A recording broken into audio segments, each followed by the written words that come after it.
Chapter 9, DNA-based information technologies.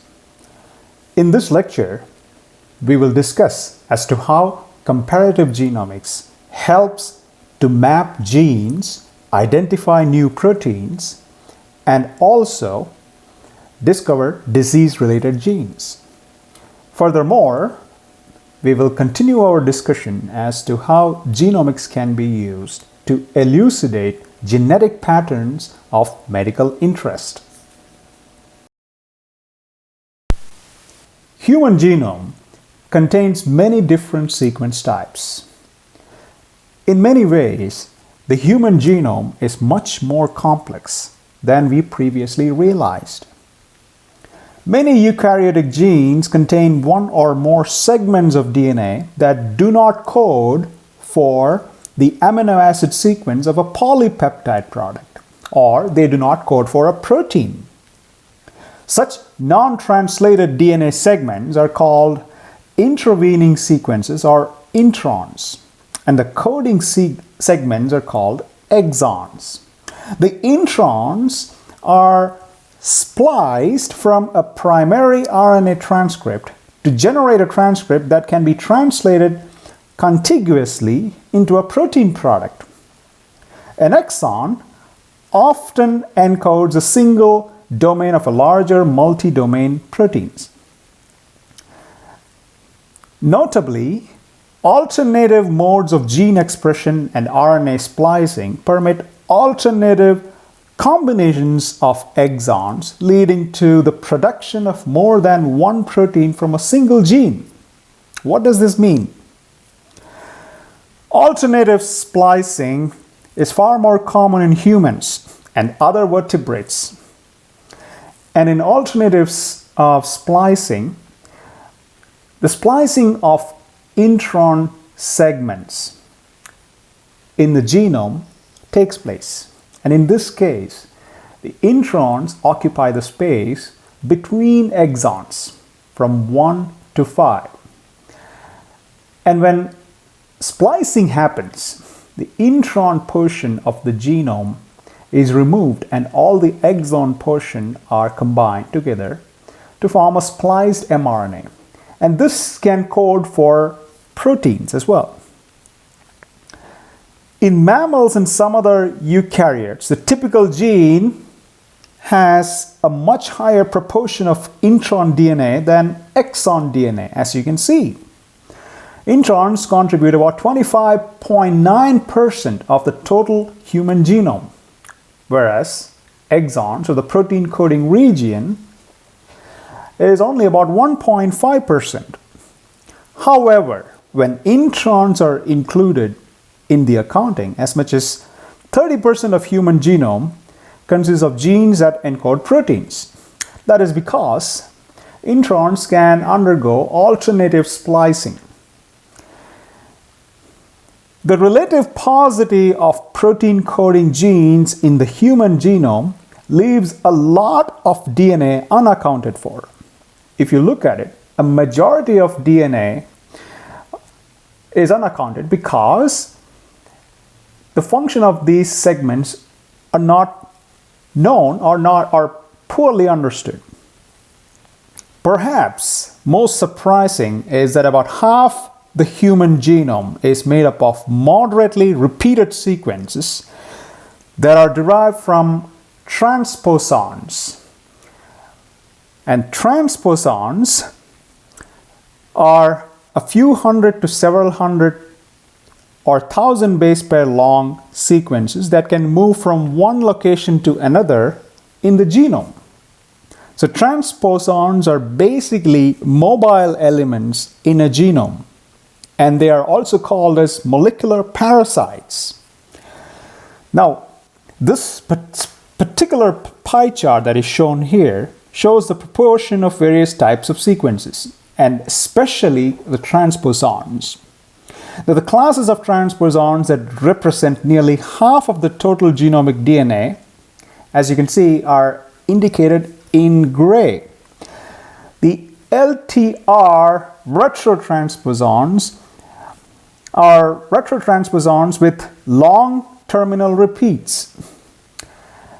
Lines are long interspersed nuclear elements, and short interspersed nuclear elements are special classes of particularly common DNA transposons. And they form a considerable portion of the human genome, as you can see here. Human genome contains many different protein types. Approximately about 20,000 protein coding genes are found in human genome. And these protein coding genes are classified by the types of protein encoded by them. Now, if you look at this pie chart, the one thing that catches your eye is this gray region of about 37.4%. And this 37.4% is unknown, which means that these proteins are not characterized. About 16% of them are enzymes. And even one can go into these enzymes and find out that many enzyme classes are uncharacterized. If you go through this pie chart, you can see that about 7% of these proteins are transcription factors. Signaling, regulation, and transport then follows. While signaling is only 2.7%, transport is only about 3.4% of the total proteins that gets coded.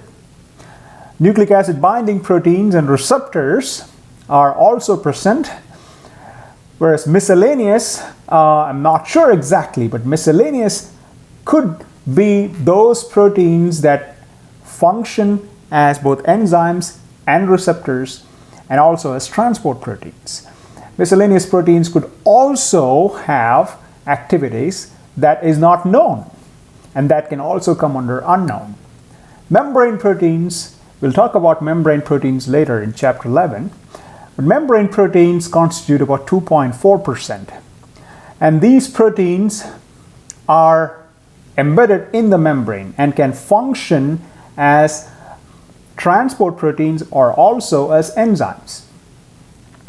Extracellular proteins constitute about 3% of the total protein coding genes, and extracellular proteins are found in the extracellular matrix.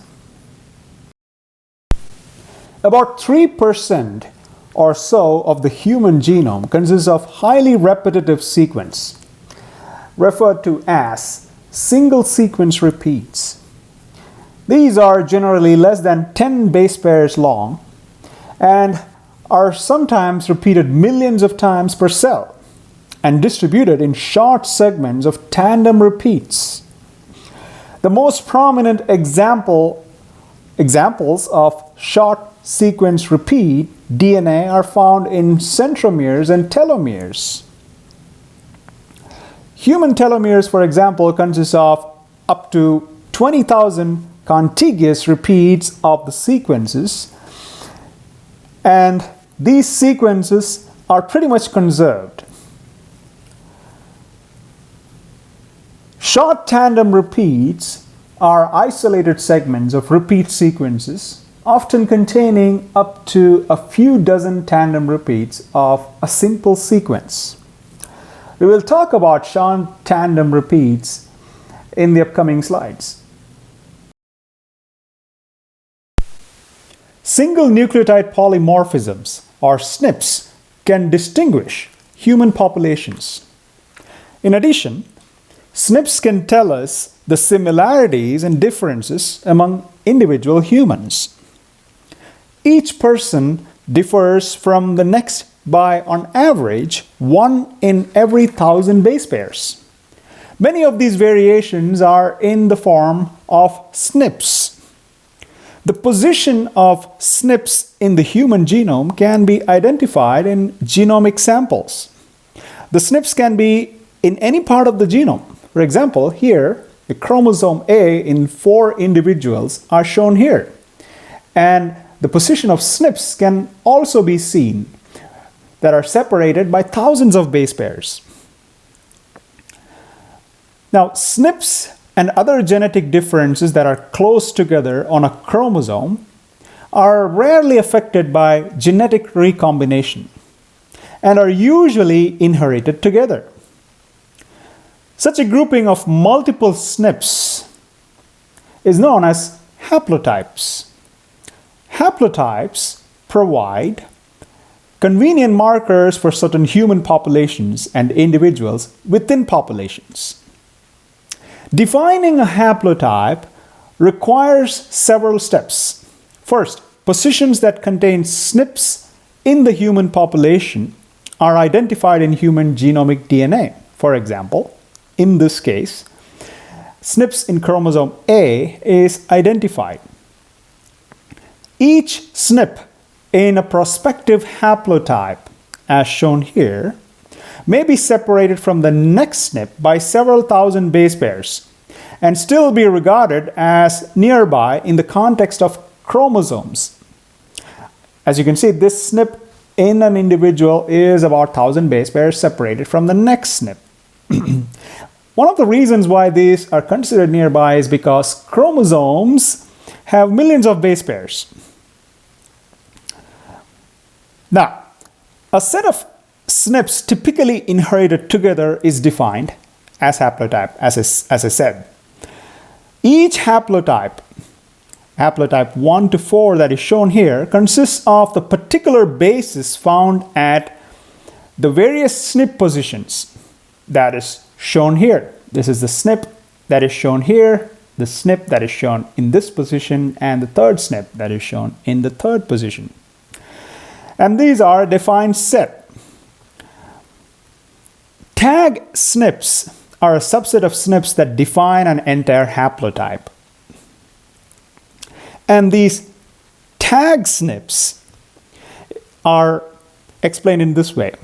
If the positions shown here were sequenced at ATC haplotype, like ATC that is shown here, in this haplotype might be characteristic of a population native to one location, for example, in North Europe, whereas GTC, the haplotype 3, might be a prevailing sequence in a population in Asia. So basically, using this haplotype, one can differentiate ethnicity. Multiple haplotypes of this kind are used to trace prehistoric human migrations. And that's why haplotypes are very useful. With the advent of DNA recombinant technology, DNA fingerprinting or genotyping has become a powerful tool in forensics. Like I said, humans have short sequences that repeat next to each other that are called as short tandem repeats. Short tandem repeats exist in locuses. A short tandem repeat locus or an STR locus is a specific location on a chromosome where a short DNA sequence is repeated many times in tandem, and hence the name STR locus, to be specific. Differences in the number of repeats cause variations in the lengths of fragments that form when a sample is subjected to PCR using a primer specific for that region. Fragment sizes can be determined by using a capillary gel, and multiple STR locations exist in the human genome, and this allows the forensic department to match suspects that are known based on the samples from individuals. 13 well-studied locations are used in identifications.